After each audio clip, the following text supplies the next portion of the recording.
I am thrilled today to welcome one of my favorite clients. Her name is Maria Balcazar Tellez. I hope I said that right, Maria. That's And perfect. she has graciously agreed to come on the podcast and tell us so much about her business and herself. And I can't wait for you to meet her. So with that, let's get started. Maria, tell us a little bit about you and what you do. Thank And you if I so much, said your Melissa. name And before, correctly. oh, you said my name perfect. That was perfect. And before I jump in, I just want to say thank you. Thank you for having me on your podcast. I'm a huge fan of your podcast. And in fact, that's how I ended up finding you. So it feels like a full circle coming around and now being on the other side. To tell you a little bit about myself, I am an independent consulting and I partner with foundations, universities, and different teams that are really interested in applying systems thinking. So, systems thinking is really my jam, applying systems thinking, particularly in the food system.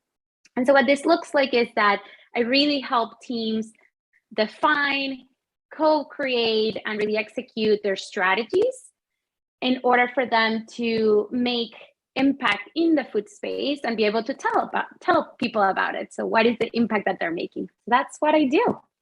It's amazing. You work with so many well-known, I won't list your clients out, but so many well-known foundations and universities, really helping them to get ahead of the curve and be innovative and really meet all of the upcoming current and upcoming food system challenges that we have as a society. It's so impactful for what you do.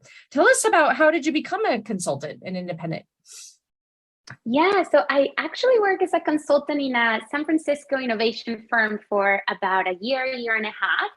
And life sort of took me from San Francisco to England. And so one of my major projects also at the time was coming to a close.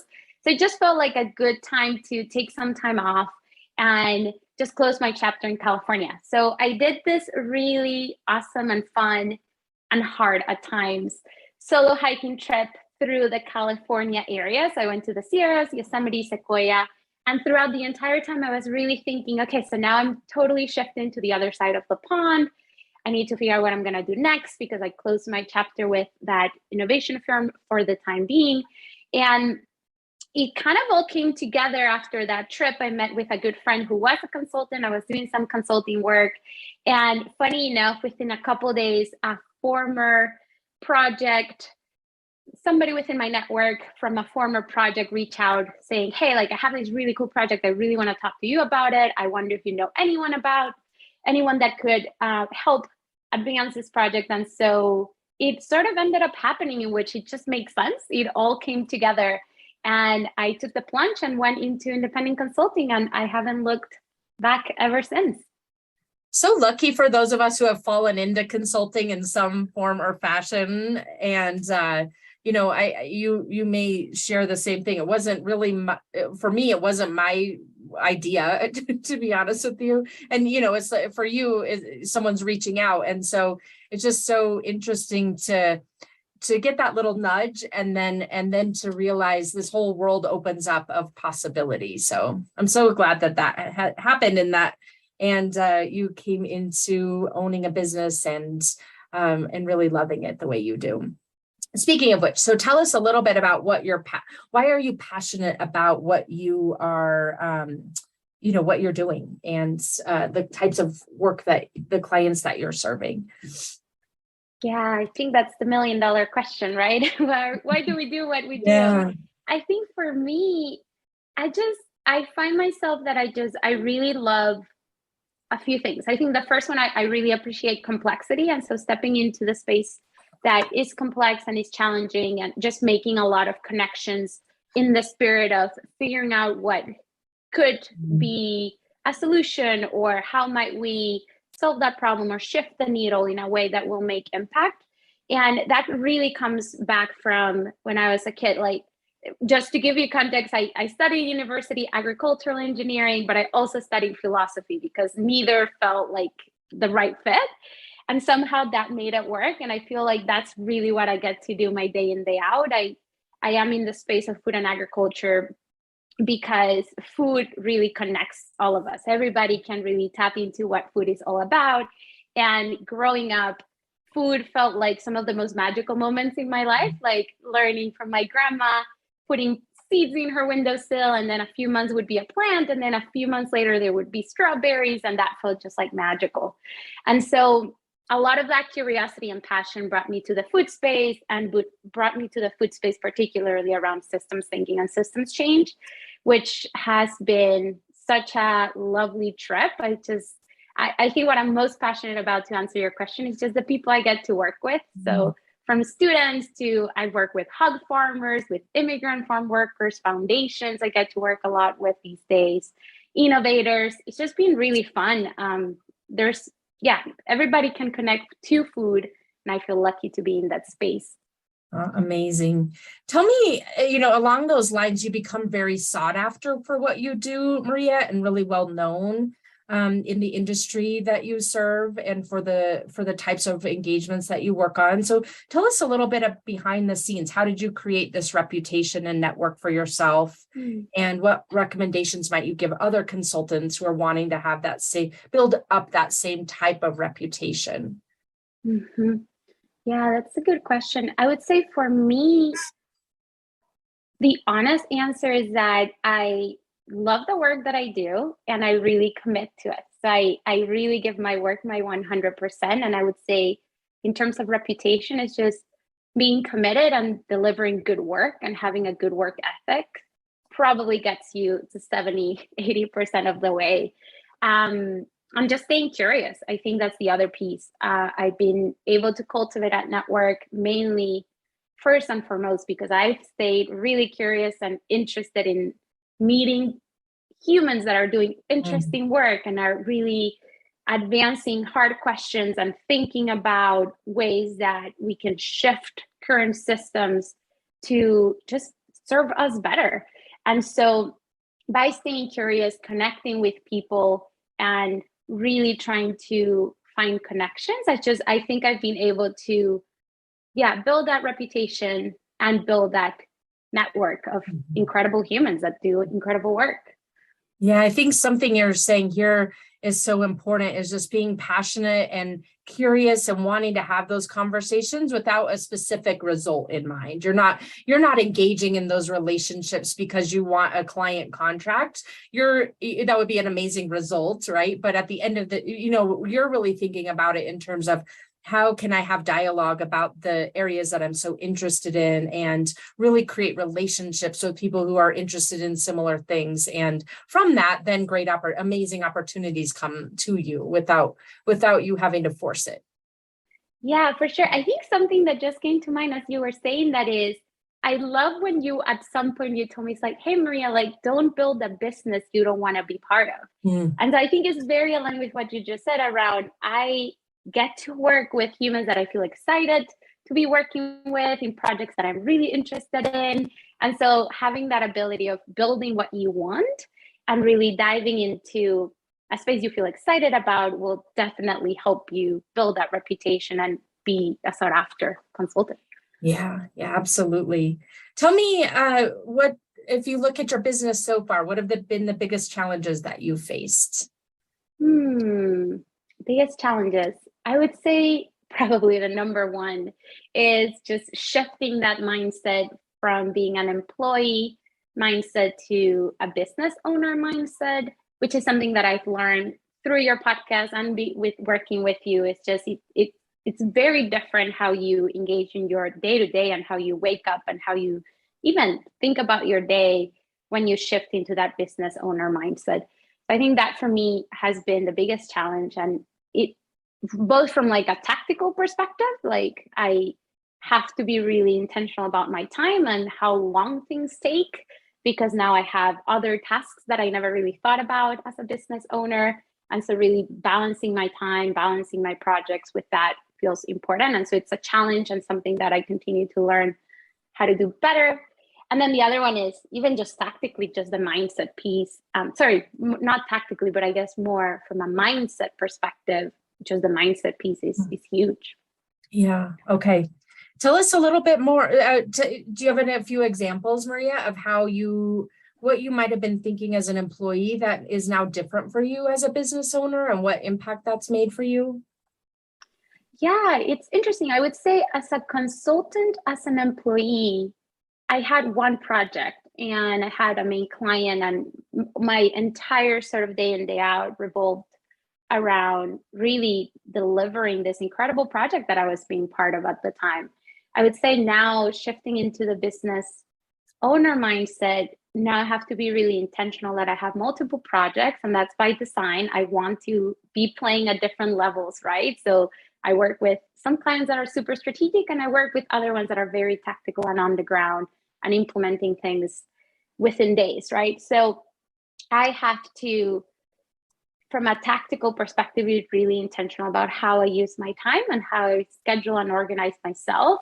Because in addition to working with projects, I also need to be doing a lot of work for my business. So from finances to taxes to making time for coaching and learning how to actually move my business in the right direction and thinking short term and long term, and what do I want out of my quarter, what do I want out of my year. So all of those questions take time, and it's different. I guess I personally was never thinking about that when I was on the other end as an employee. So yeah, it definitely requires more time and more intention, I would say. Yeah, yeah. Tell us a little bit about the biggest changes or advancements that you've seen in your business in the last, since you started it. Yeah. So I would say the first one that comes to mind is that I now set clear goals and a clear vision out of what I want to accomplish, which is something that I learned by working with you. I think I had a vague idea when I started as a consultant what I wanted, but I probably hadn't just sat down and really thought about the different verticals of my business and what I wanted in terms of my day, in terms of my quarter, and what were the different metrics or targets that I was striving towards. And so putting all of that in paper and also owning the fact that I get to decide what that looks like, which sounds silly, but at the time I was really thinking in relationship to my previous life as an employee. So it actually, I had the opportunity now to decide and make that up as I wanted to. And so that's probably one of the biggest advancements and areas of growth. Like I continue to learn and really trying to, keep myself accountable to myself, that I get to choose. It's not the other way around. So I think there's that dance of, I've made a lot of advancement, and I know that I continue to grow and continue to advance in that space.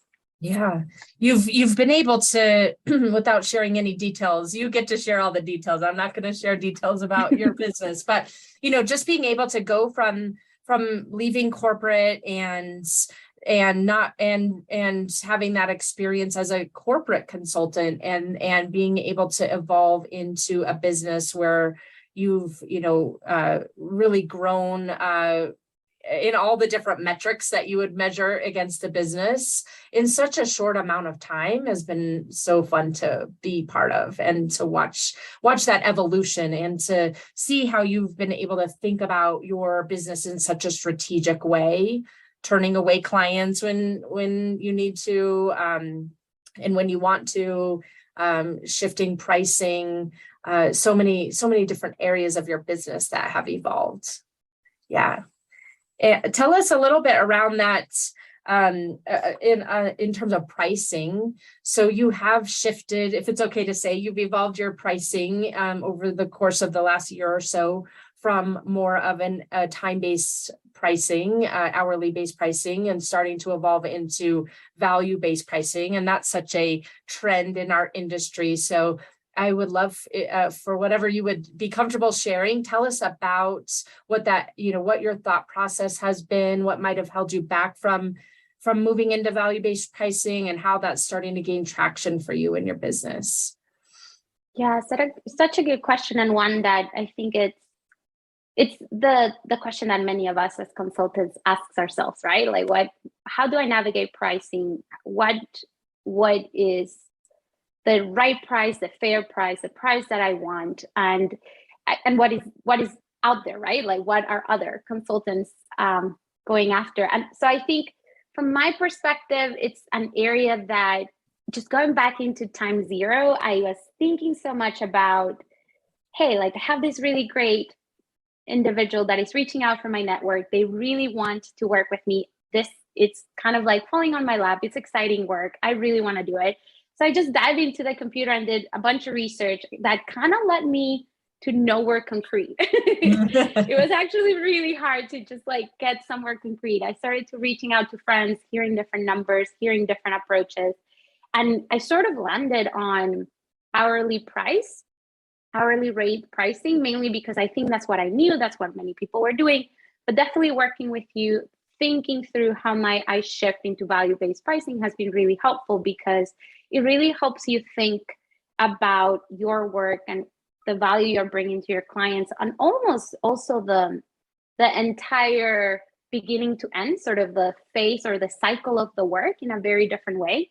And so I've been able to do that with a couple of different clients, and I find that it has been really helpful. Some of the things that are most helpful that I've been sort of practicing as I go into pricing is really thinking about, not just from my perspective, but also from the client perspective and from the perspective of the value that is being brought into the world through that work.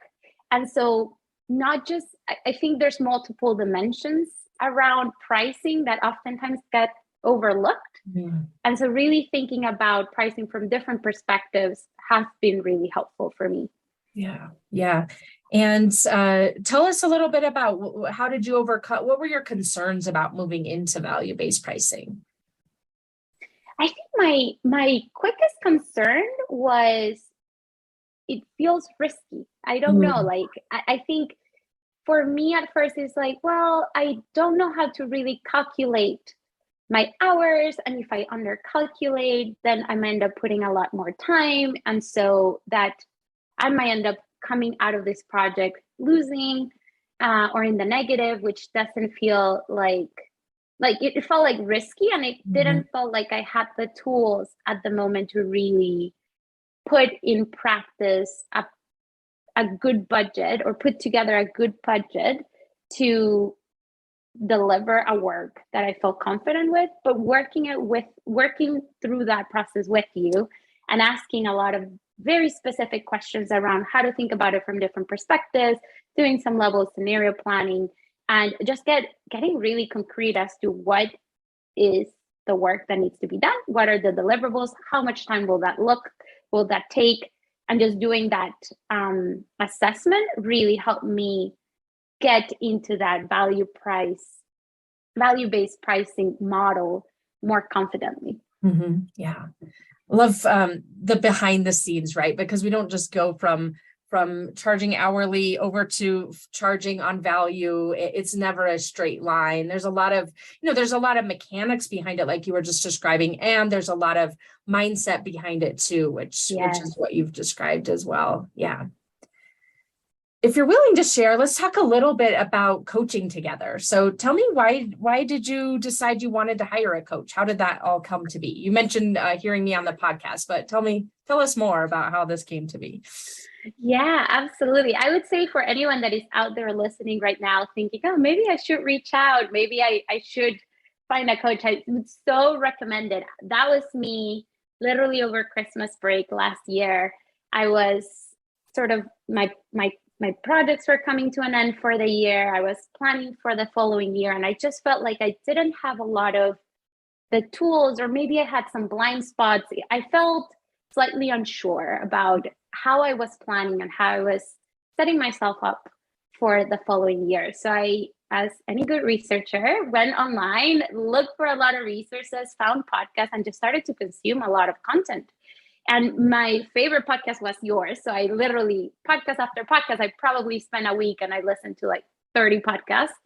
And I was like, okay, so I think this is what I need. Like, I just literally would do all the homeworks that you put on the podcast, the workbooks, all the activities. And I just felt like just doing that felt like, oh, I have a hold on what I want and what I need and how to proceed. And so I decided to move ahead and reach out to you because it felt useful. Like, just the podcasting on itself felt like a huge resource. And so I figured it would be the right step to make the investment. And it has really been such a pleasure working with you. I really mean it. Oh, thanks, Maria. I feel the same. So lucky. I love this podcast so much because it connects me to clients like you. So super grateful for this, for this forum is such an amazing thing to have. So glad it brought us together. Tell us, whether it's me or someone else, tell us a little bit about what it's like working with a coach. So many of us don't really have that context. I know I didn't. I always thought a coach was for maybe a CEO or whoever could afford Tony Robbins. I don't know who that is, but somebody. So, for me, I didn't have a coach for a really long time until I hit a bit of a crossroads myself, and then learned it's really something that any of us can have. So I'm just curious, as you think about working with a coach, like how would you describe that experience?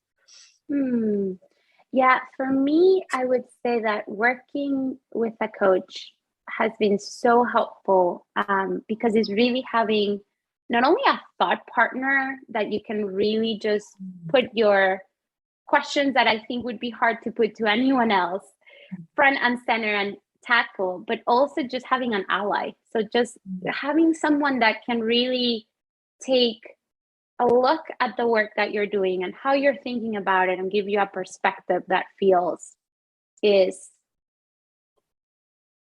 no bullshit, for lack of a better word. Like, it's like, okay, so like, this is what's on the table and this is what the challenge is. And this is how we can break it down. And there's different ways to do it. Sometimes it's very tactical working with a coach or working with you. And sometimes it has been very much so around the mindset question, right? So what is it that is blocking me here or making me question or inhibiting the way I'm gonna like advance or take the next step? It's just been really helpful to just have someone to walk that through and have an ally that is just really rooting for you and helping you every step of the way. Yeah. Yeah. What a fun job I have. Just being an ally and like rooting you on and calling you out when it's helpful.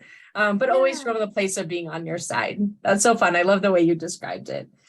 Tell us about it you've touched on this a little bit, but is there any other shift that stands out to you that you've experienced by working with a coach? I would say perspective. Like, it's just given me so much perspective and just the ability to just move quickly when I'm facing a challenge or a question that I would otherwise just get stuck on. I love something that you bring sometimes around how many revolutions of a thought is that gonna take, before you just like, you need to move on. And it has been really practically helpful to just be able to see that challenge, that question, that, at times insecurity, see them, name it, address it, and then just move on. Like, there's just so much work to be done. And I feel lucky. I get to do a lot of really cool work. And sometimes it's just really helpful to just, address it and then move on. And then with knowledge, not necessarily putting it on the side and brushing it on the side, but really just taking a look, addressing it, and then move on with knowledge and with more wisdom and lighter, you just get to move in a lighter way. Yeah. Is there anything that surprised you in working with a coach that you might not have expected? Maybe how easy it is. I don't know. I guess I never really thought about coaching other than coaching is for CEOs, like you said, but it's actually super approachable. It's easy. It's just practical. It's great.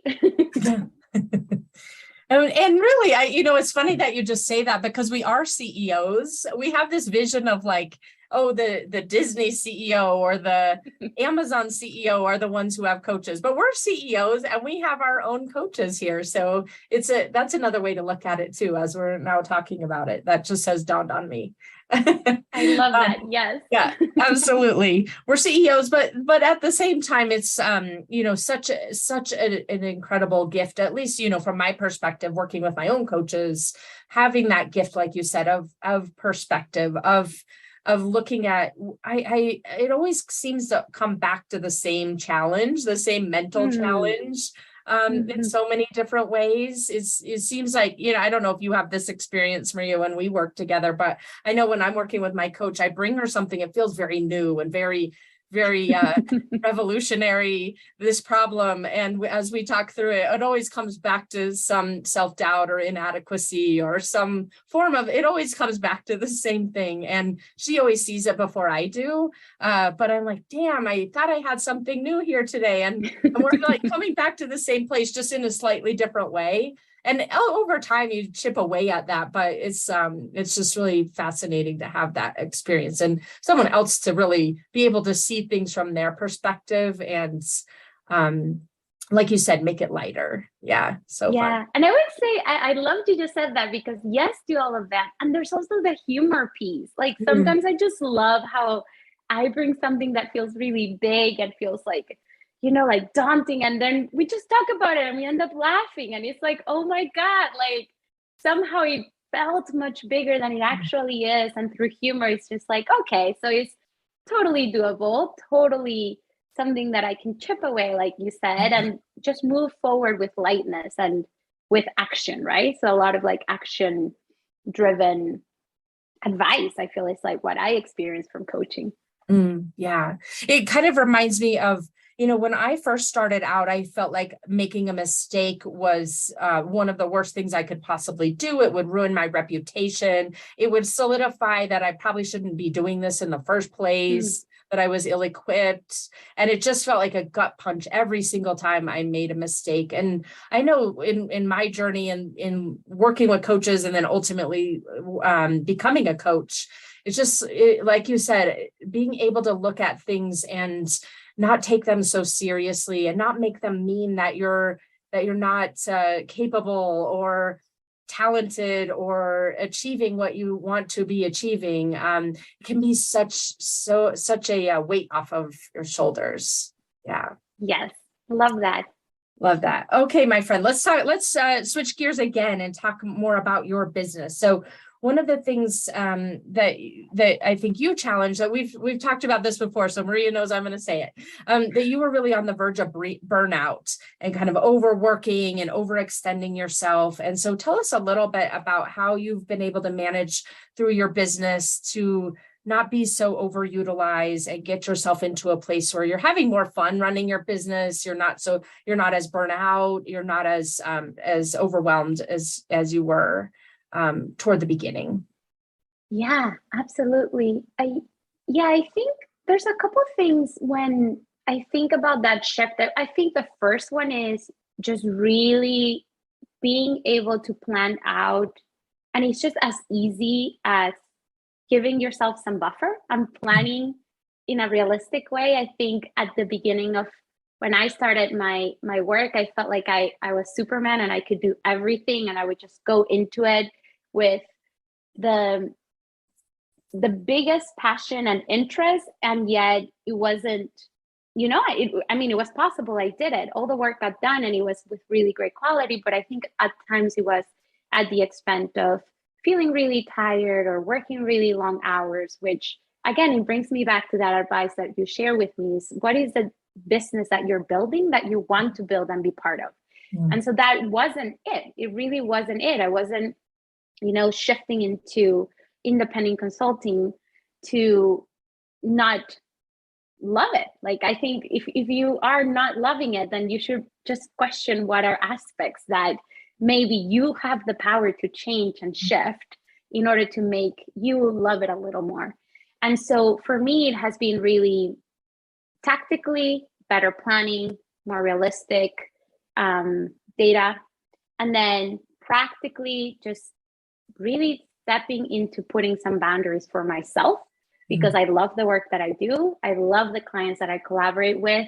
And sometimes I get overly excited real quick and I say yes before I think about the implications or the reality of the numbers of the number of hours that are already being planned. And so being intentional about how you're planning and putting boundaries for yourself so you can manifest the business that you want and the days that you feel excited about felt really important. And definitely another area of growth for me, something that I continue to learn how to better implement. as I continue on this journey. Yeah. Yeah.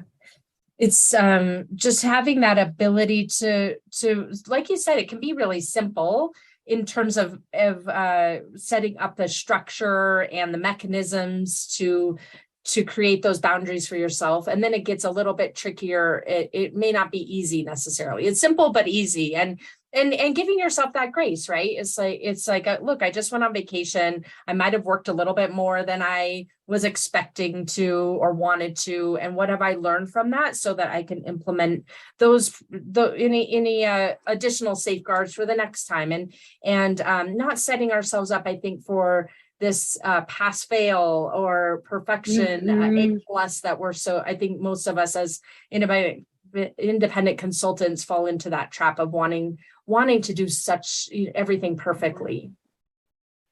Yeah, absolutely. And I think something also that just came to mind as you were saying that is, yes, there is putting the frameworks in place. And a mistake that I was making early in my business was that I was actually overcomplicating how I was planning for myself. I was just putting way too much data that was unnecessary and overcomplicating what really was just 40 hours a week, 10 dedicated to my business, 30 left. How is that going to get split? I was doing so much more complicated math that ended up being just confusing for myself. So I think there's also that piece about having systems in place, but not overcomplicating what can be easy, and actually stepping in and doing what is harder, which is not typically the numbers. No. The mindset. Yeah. I think that's so fun. We're so good at creating and addressing complicated problems and challenges that our clients have.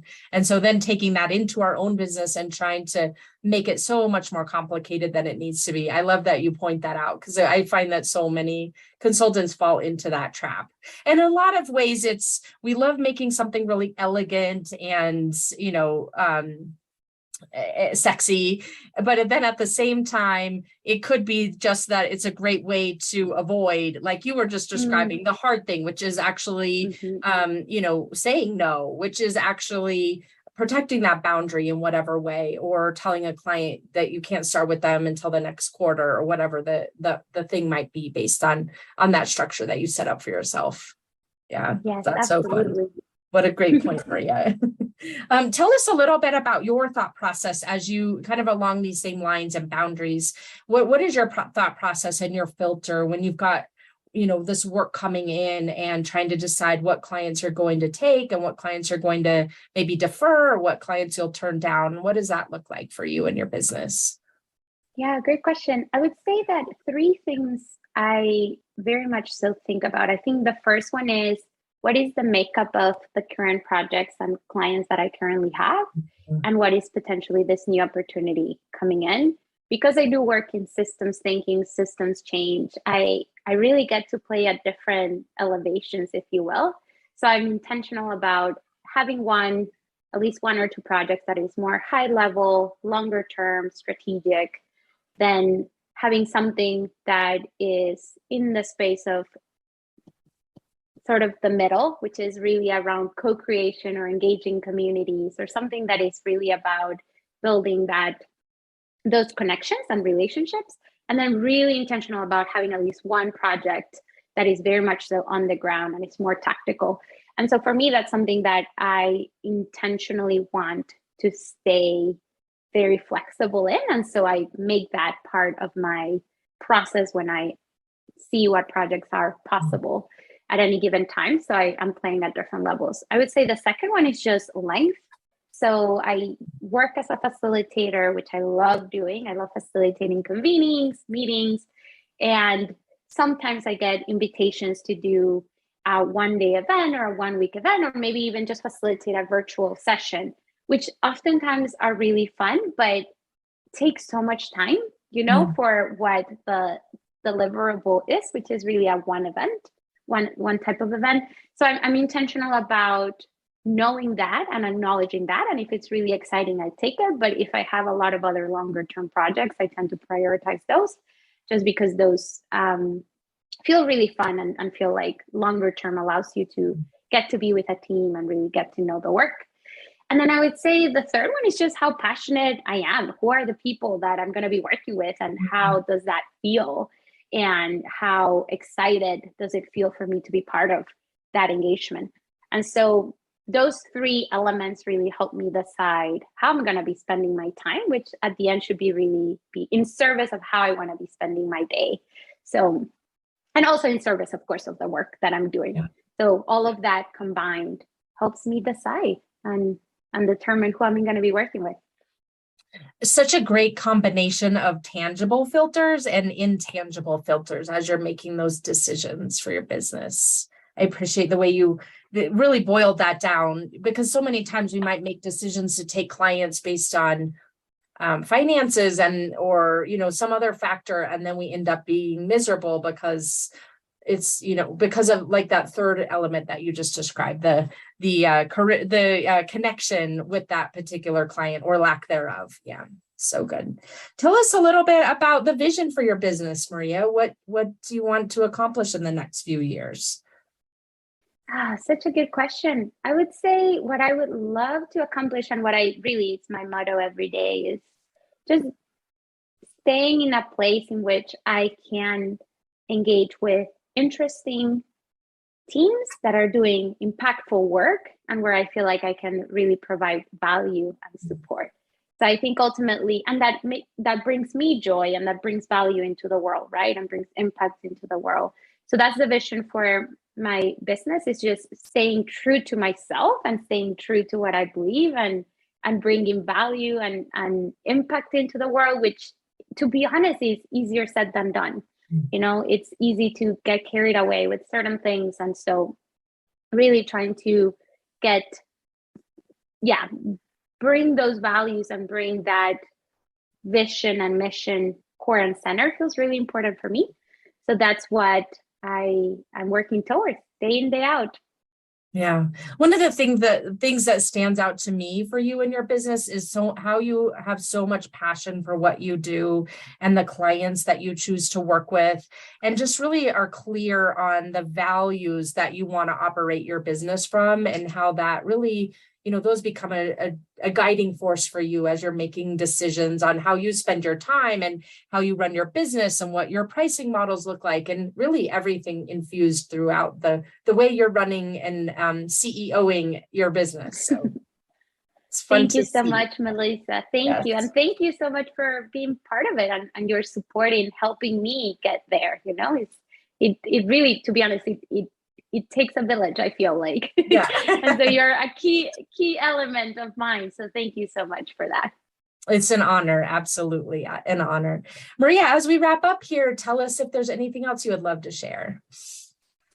Anything else I'd love to share? I would say nothing comes to mind right away, other than if I can be of service to anyone listening, and if anything resonated to you based on what I shared, happy to grab coffee virtually and talk about it. Or go to London. Amazing. Yes. Yes, that's phenomenal. Thank you, Maria. That's such a generous offer. And we'll put your links in the show notes so people know how to reach out to you over LinkedIn and look at your website. And thank you again for your time and being here today, and for the privilege of being your coach. It's such an honor, and I'm so thrilled that everyone got to hear so much about your story and how you've been evolving your business and your plans for the future. So thank you so much.